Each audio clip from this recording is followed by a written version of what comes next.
Tinabla rin nila ang aligasyon ni Cayetano na gusto lang ng minority na mapalitan ang committee leadership sa Senado. Itinanggi rin nila ang umano'y pananakot kay Senator Jinggoy Estrada kung hindi siya lilipat sa minorya.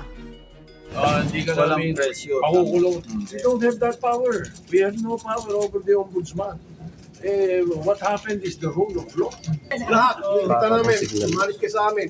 Pero si Alan Peter, steady ka lang siya. Figment of their imagination lang ang ginagawa nila. Wala naman kaming ginagawang hadlang sa proseso ng Senado at mga agenda ng Senado.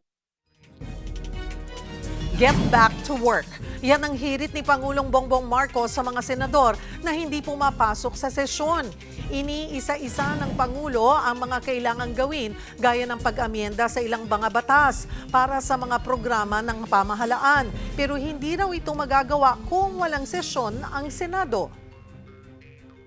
Na ihahatid mo ang isang senador para pupunta kung saan siya pupunta, hindi yata sapat na dahilan yan para i-cancel ang isang session. Ngayon, kanselado na naman ang isang session.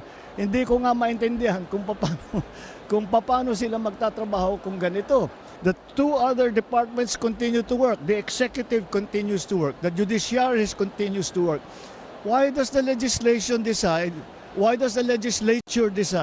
to stop working? I never imagined in my entire life, never mind my entire political life, that such a thing could happen, especially to the august, it's no longer august now, but to the august body of the upper house, the Senate of the Philippines.